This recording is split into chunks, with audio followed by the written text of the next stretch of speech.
بسم الله الرحمن الرحيم وبه قال حدثنا قتيبة قال حدثنا الليث عن ابن شهاب عن أبي بكر بن عبد الرحمن عن أبي مسعود الأنصاري رضي الله عنه قال نهى رسول الله صلى الله عليه وسلم عن ثمن الكلب ومهر البغي وحلوان الكاهن۔ حضرت ابو مسعود انصاری رضی اللہ تعالی عنہ سے مروی ہے، وہ روایت کرتے ہیں کہ جناب رسول اللہ صلی اللہ علیہ وسلم نے منع فرمایا کتے کی قیمت لینے سے، بدکار عورت کے مہر سے، وحلوان الکاہن اور کاہن کے نذرانے سے۔ اس حدیث سے متعلق کچھ ضروری باتیں، اس کے مطالب وہ گزشتہ درس میں آپ حضرات کے سامنے بیان ہو چکے ہیں۔ یہ گویا کہ آج کا جو درس ہے یہ گزشتہ درس ہی کا ایک حصہ اور تتمہ اور تکملہ ہے۔ تو گزشتہ درس میں آپ حضرات کے سامنے بات آئی تھی کہ بعض چیزیں وہ ہیں جو مغیبات سے تعلق رکھتی ہے، جس کا تعلق مغیبات سے ہے۔ امور غیبیہ سے متعلق آپ حضرات کے سامنے یہ بات ذکر ہوئی کہ امور غیبیہ کی دو قسمیں ہیں، یا امور غیبیہ دو طرح سے ہے۔ ایک کا تعلق علم الاحکام سے ہے، دوسری قسم کا تعلق علم الاکوان سے ہے۔ یہ بات آپ حضرات کے سامنے ہے۔ اسی طرح گزشتہ درس میں آپ حضرات کے سامنے یہ بات بھی بیان ہوئی کہ زمانہ جاہلیت میں عرب میں بہت ساری ایسی باتیں، ایسی چیزیں رائج تھی جو شرعاً جائز نہیں تھی، اور اس سے متعلق اختصار کے ساتھ آپ حضرات کے سامنے عرض کیا کہ جیسے بدشگونی لینا ان کے مزاج میں پڑا ہوا تھا، فال تھا، طیرہ تھا۔ اسی طریقے سے یہ بھی تھا کہ یہ متعدی ہونا امراض کا، یہ ساری چیزیں وہ ان چیزوں کو مؤثر بالذات سمجھتے تھے۔ آخر میں آپ حضرات کے سامنے یہ بات آئی کہانت سے متعلق۔ یہ بات تمہید کے طور پر آج سمجھ لیں کہ جس چیز کا تعلق غیب کے ساتھ ہوتا ہے یا امور غیب کہلاتا ہے، اس کا علم صرف اللہ پاک کی ذات کے پاس ہوتا ہے۔ علم غیب کلی یہ صرف اور صرف اللہ پاک کے پاس ہے۔ اللہ پاک کے بندوں میں، چاہے وہ پیغمبر ہو، چاہے وہ صحابہ ہو، چاہے نیک لوگ ہو یا کوئی بھی ہو، علم غیب کلی اللہ پاک کے علاوہ کسی کو حاصل نہیں ہے۔ البتہ اس میں یہ بات آپ سمجھ لیں کہ مستقبل سے متعلق یا غیب سے متعلق امور کو جاننے کے دو ذرائع، ایک ذریعہ اختیاری جس کا زمانے جاہلیت میں دعویٰ کیا جاتا تھا، اور موجودہ زمانے میں بھی اس کی کوئی نہ کوئی صورت رائج ہے۔ دوسرا ذریعہ ہے، دوسری صورت وہ غیر اختیاری ہے۔ اختیاری امور غیب سے متعلق جاننے کا جو دعویٰ کرنا، جس کا تعلق اپنے اختیار اور مرضی سے ہے، اس سے متعلق انشاءاللہ ابھی بات عرض کریں گے۔ جیسے علم نجوم ہو گیا، یہ کہانت ہو گئی۔ اس سے پہلے یہ بات سمجھ لیں کہ اس کی ایک اور قسم ہے غیر اختیاری ذرائع، غیر اختیاری۔ یہ بات میں نے پہلے آپ سے عرض کر دی کہ علم غیب کلی جو بغیر کسی واسطے کے حاصل ہو، ذریعے کہ وہ علم صرف اللہ پاک کے پاس ہے۔ بات سمجھ میں آ رہی ہے؟ اور جو کسی ذریعے یا واسطے سے حاصل ہو وہ علم غیب نہیں کہلاتا۔ اب اس کی بات آپ حضرات کے سامنے اس سے متعلق وضاحت آ جائے گی۔ غیر اختیاری طور پر مستقبل سے متعلق کوئی بات کا معلوم ہونا یا ایسی بات جو غیب سے تعلق رکھتی ہے، غیر اختیاری طور پر اس کے چار ذرائع ہیں، چار ذریعے اس کے ہو سکتے ہیں۔ سب سے پہلا ذریعہ وہ ہے وحی۔ وحی آپ جانتے ہیں نا، اللہ پاک نے جو پیغمبر اور رسول انبیاء بھیجے ہیں دنیا میں، کتابیں دی ہیں بعض انبیاء کو، تو اللہ پاک نے اپنے پیغمبروں پر وحی بھیجی ہے۔ خود جناب نبی کریم صلی اللہ علیہ وسلم پر وحی کا نزول ہوا ہے، اور یہ قرآن کریم جو ہے یہ وحی متلو ہے، احادیث غیر متلو ہے۔ تو ایک ذریعہ ہے وحی، تو یہ ذریعہ ہوا نا، تو یہ غیب نہیں کہلائے گا۔ بات سمجھ میں آ رہی ہے؟ یا غیب کلی نہیں کہلائے گا، وہ علم صرف اللہ پاک کے پاس ہے۔ تو غیر اختیاری طور پر جو ہے اس میں ایک ذریعہ اور سبب وہ ہے وحی کا، لیکن اس میں سمجھ لیں کہ وحی میں غلطی کا امکان نہیں ہو سکتا۔ وحی کے ذریعے اللہ پاک جو چاہیں اپنے انبیاء کو بتا دے۔ بہت ساری چیزیں ایسی تھی جو اللہ پاک نے حضور علیہ الصلاۃ والسلام کو وحی کے ذریعے اس کے متعلق مطلع فرما دیا۔ تو وحی وہ ذریعہ ہے کہ جس میں جو قطعی اور یقینی ہے، اس میں غلطی کا کوئی امکان احتمال نہیں ہے۔ وحی وہ ذریعہ ہے کہ جو کیا ہے، میں نے عرض کیا کہ جو ظنی نہیں ہے بلکہ کیا ہے، قطعی اور یقینی ہے، اور اس کا تعلق صرف انبیاء کے ساتھ خاص ہے، غیر نبی پر وحی نازل نہیں ہو سکتی۔ تو ایک ذریعہ ہو گیا جو اختیاری میں سے ہے، وہ ہے وحی کا ہونا۔ دوسرا ذریعہ وہ کہلاتا ہے کشف یا الہام۔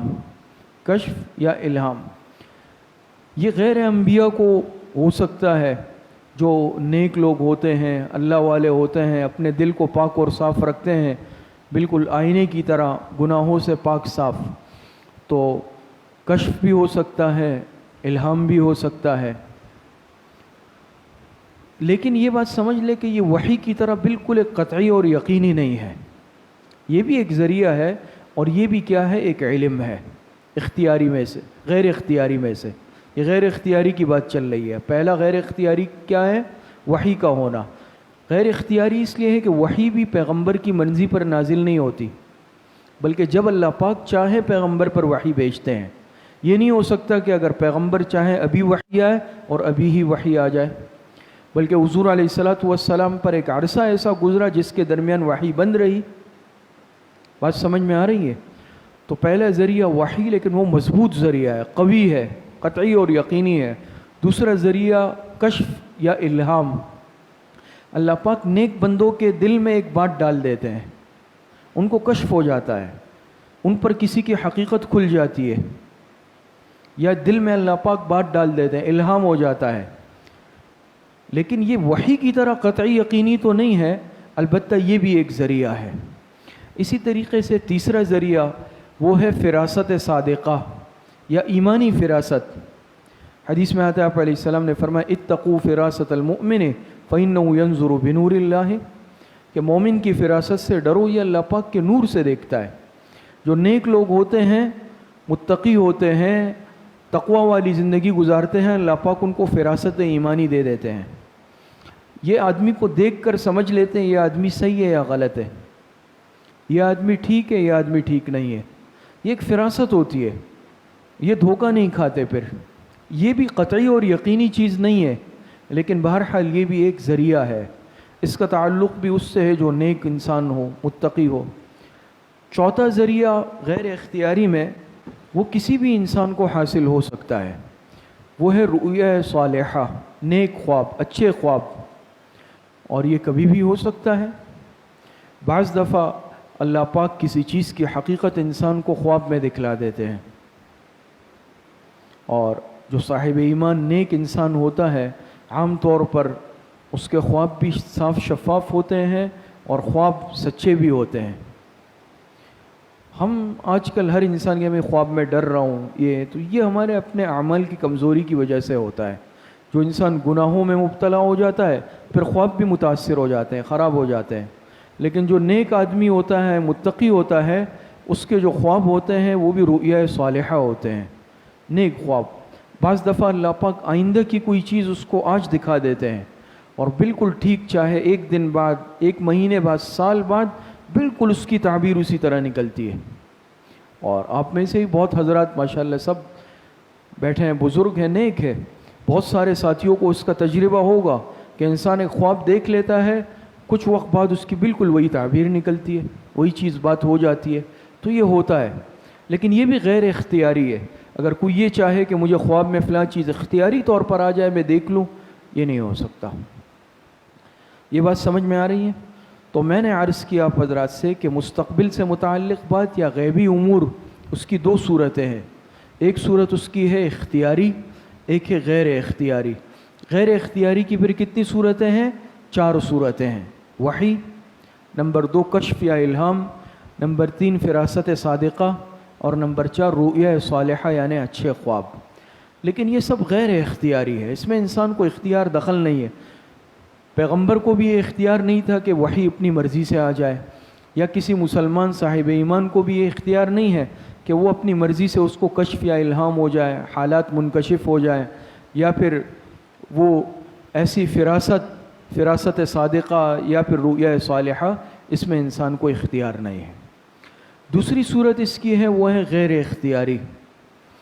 اگر کوئی یہ دعویٰ کرے کہ مجھے آئندہ کی بات معلوم ہو گئی یا یہ میں معلوم کر سکتا ہوں اور یہ اختیاری ہے، تو اس میں زمانہ جاہلیت میں جیسے میں نے عرض کیا اس کی جو صورت رائج تھی اس میں ایک چیز تھی کہانت، کاہن ہونا۔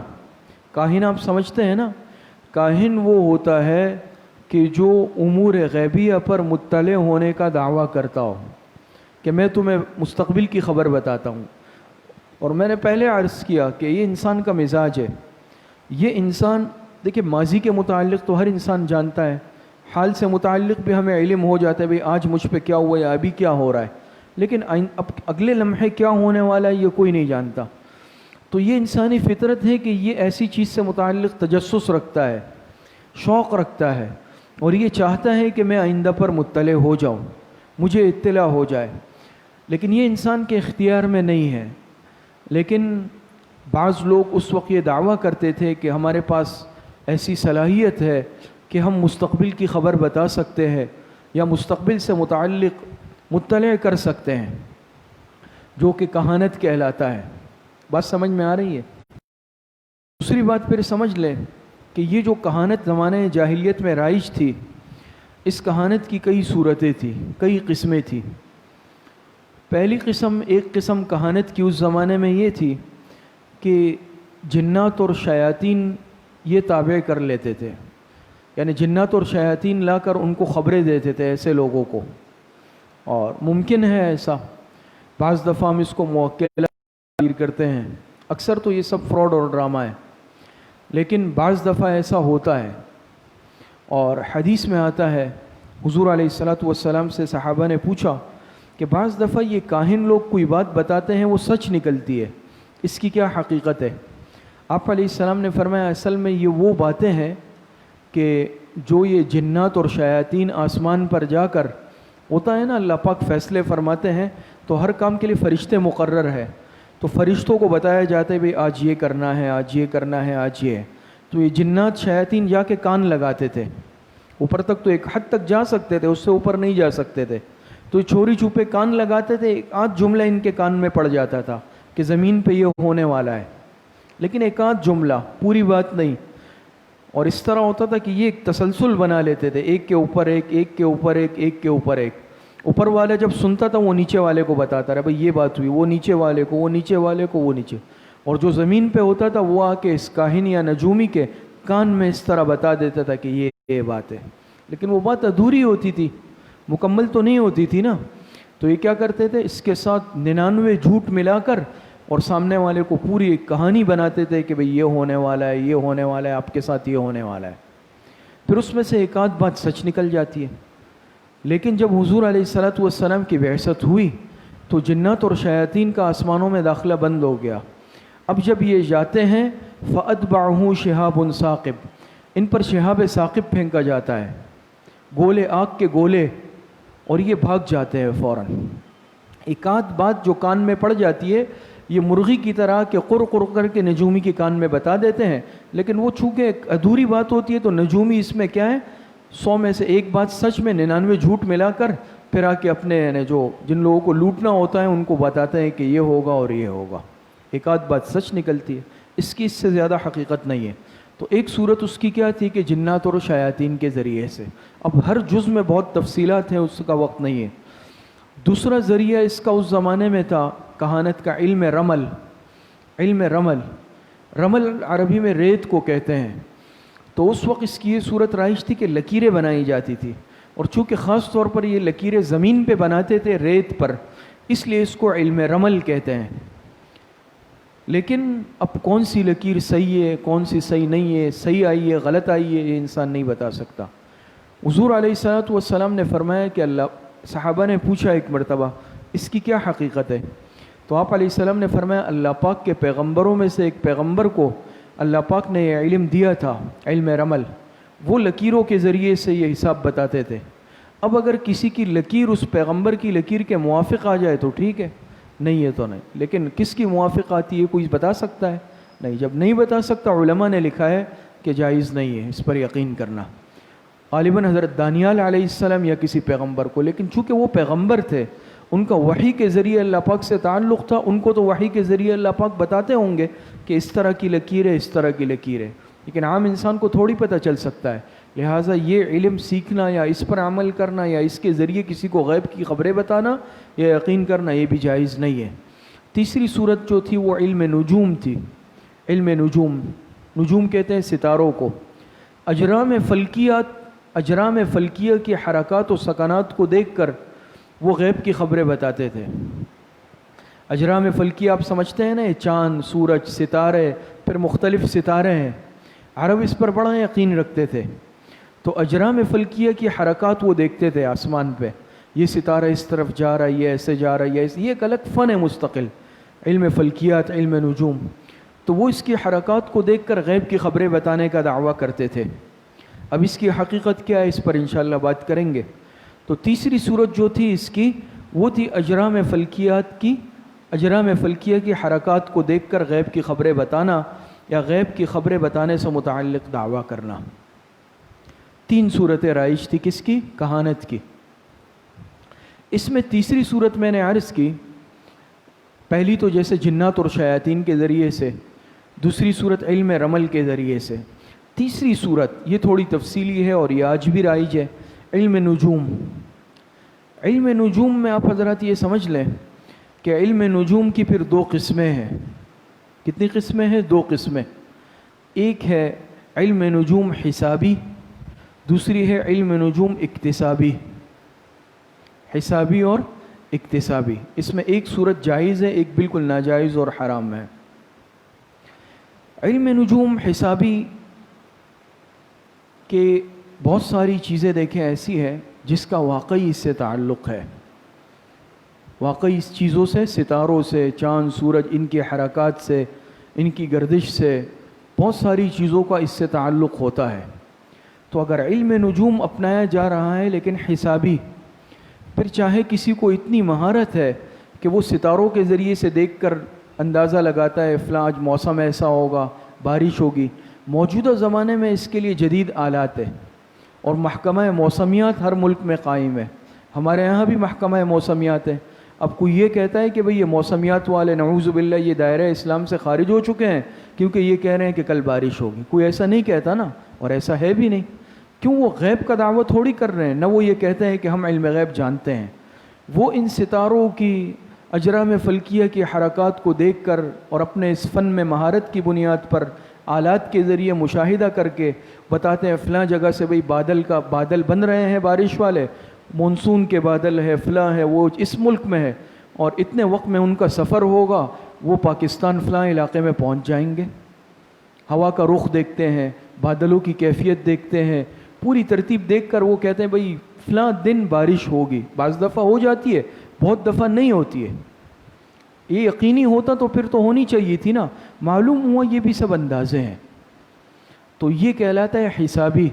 اسی طریقے سے اسلامی تاریخوں کے لیے چاند کو دیکھا جاتا ہے.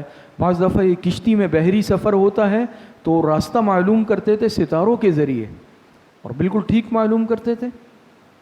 اگر ان مقاصد کے لیے اس کو استعمال کیا جا رہا ہے، نہ اس کو علم غیب سمجھا جا رہا ہے بلکہ صحیح عقیدے کے ساتھ انسان اپنے فائدے کے کاموں کے لیے، تو یہ جائز ہے.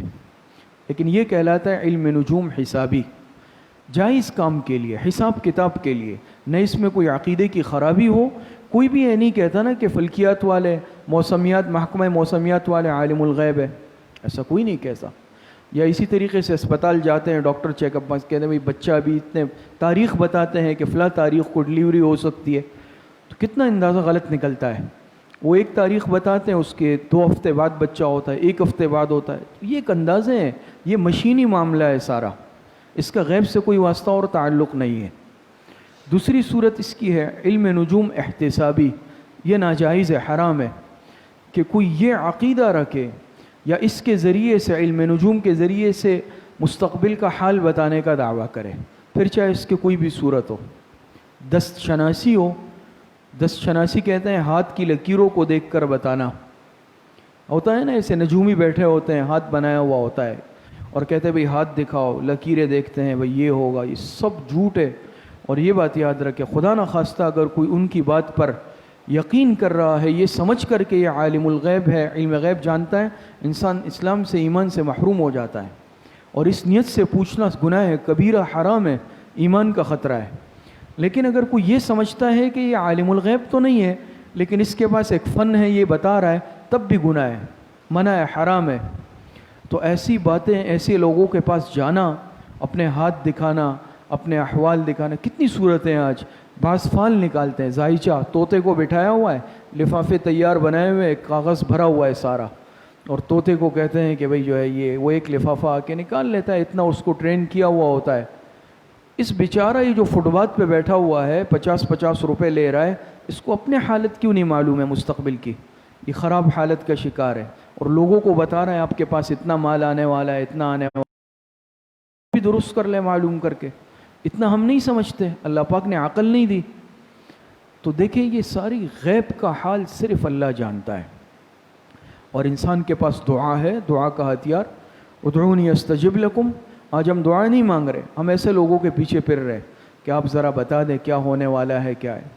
اسی طریقے سے اس کی اور بہت ساری صورتیں بھی ہو سکتی ہے, جیسے قیافہ شناسی ہو گئی. عرب کی زمانے, یعنی عربوں میں یہ بھی چیز تھی, ایک فن تھا قیافہ شناسی. کسی کے چہرے کو دیکھ کر بتاتے تھے اس کا فلاں نسب سے تعلق ہے. اور واقعہ بھی ایسا ہے نا کہ بعض دفعہ تو کوئی 2 افراد سو رہے ہیں, چہرے چھپے ہوئے ہیں, ان کے پیر دیکھتے تھے اور کہتے تھے یہ آپس میں باپ بیٹا ہے. اتنی مہارت تھی. تو یہ ایک مہارت, محنت کر لیتا ہے, ایک چیز کو دیکھتا ہے, غور کرتا ہے دن رات اس میں, تو اس کو تھوڑی بہت ایک مہارت حاصل ہو جاتی ہے. یہ علم غیب تھوڑی ہے, یا یہ کوئی یقینی چیز تھوڑی ہے. جو انسان جس چیز میں دلچسپی لیتا ہے, یہ فطری بات ہے کہ اس کو شد بدھ حاصل ہو جاتی ہے. تو قیافہ شناسی ہے, دست شناسی ہے, علم نجوم ہے, فال نکالنا ہے, یا اس کی جتنی صورت رائج ہے, تو یہ بات سمجھ لیں کہ اس کا حقیقت سے کوئی تعلق نہیں ہے. اب ایک بات یہ ہے کہ ان ذرائع کی جو حقیقت ہے, علم نجوم ہے, کہانت ہے, یا جو بھی ہے, آیا اس پر انسان یقین کر سکتا ہے یا نہیں کر سکتا؟ اس کا حقیقت سے تعلق ہے یا نہیں ہے؟ بات سمجھ میں آ رہی ہے؟ اس کا حقیقت سے کچھ تعلق ہے یا بالکل نہیں ہے؟ اس میں 2 نظریے ہیں. ایک نظریہ یہ ہے, بعض حضرات کہتے ہیں کہ اس کا حقیقت سے کوئی تعلق نہیں ہے, ستاروں کی حرکت کا, ستاروں کی گردش کا, اسی طریقے سے دوسرے حال احوال معاملات ہے, یا شیاطین آ کر کان میں بتاتے ہیں, اس کا حقیقت سے کوئی واسطہ نہیں ہے. ایک نظریہ تو یہ ہے.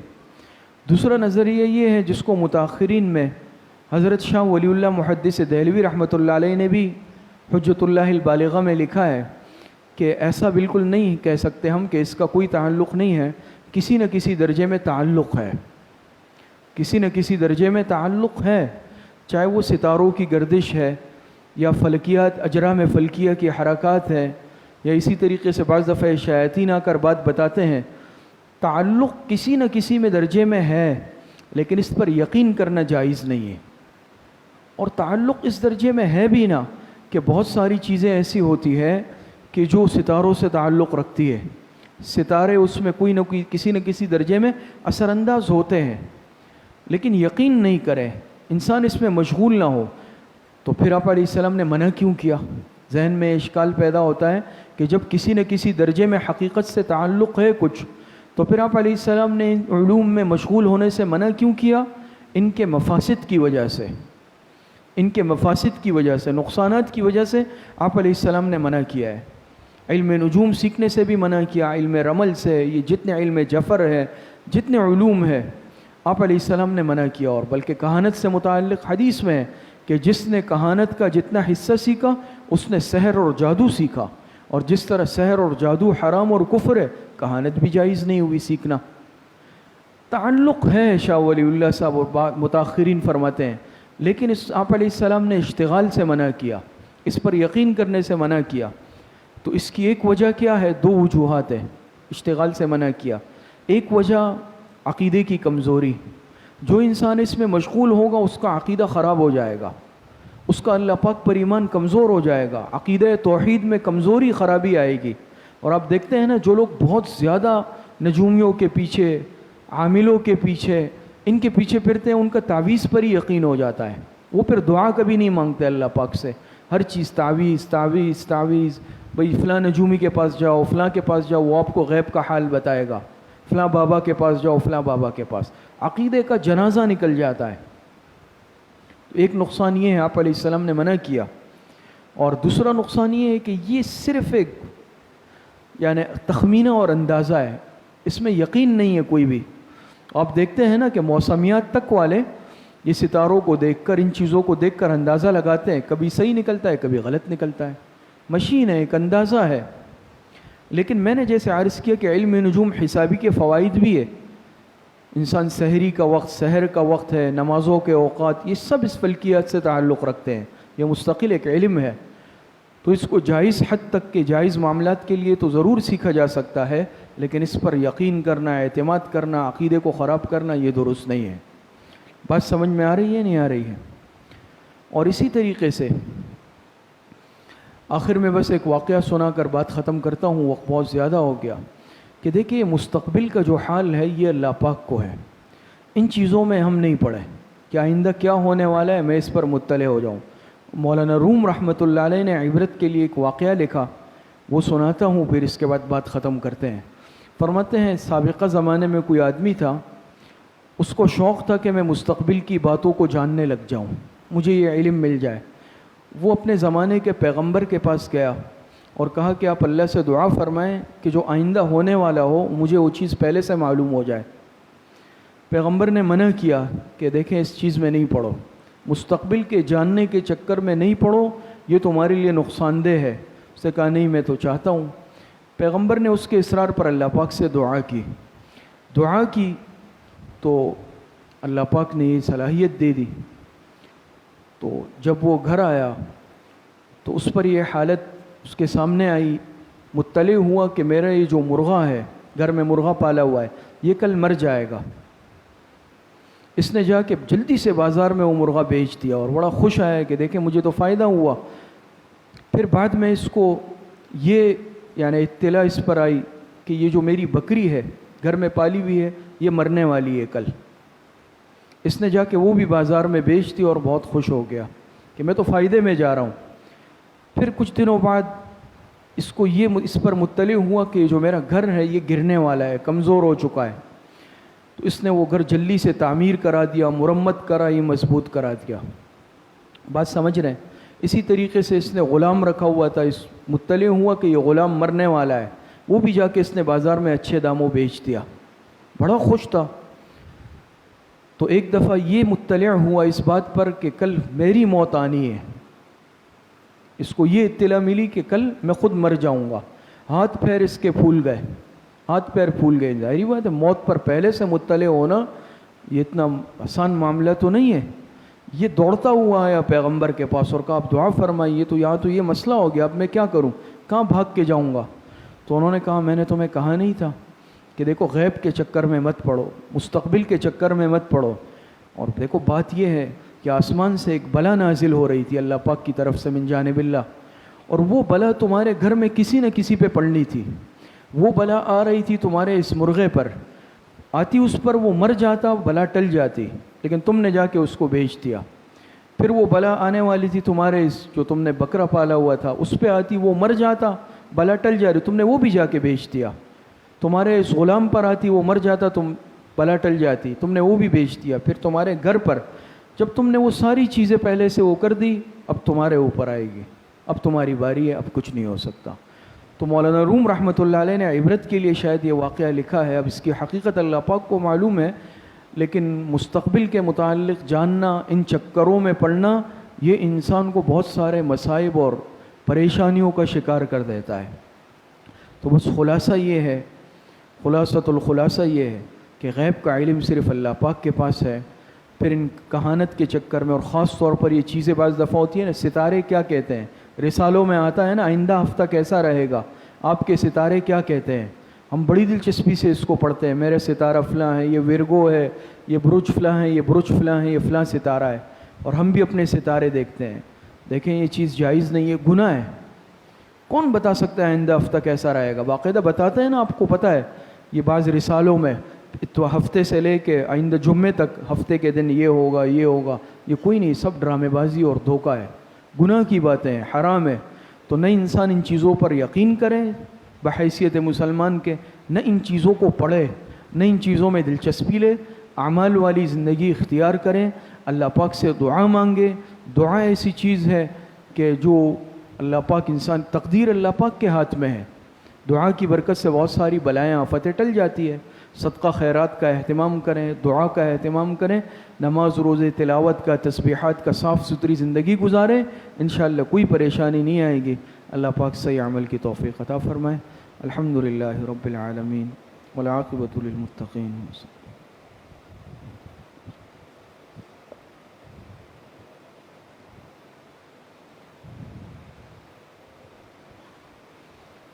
وصلی اللہ وسلم علی نبینا محمد وآلہ واصحابہ اجمعین برحمتک۔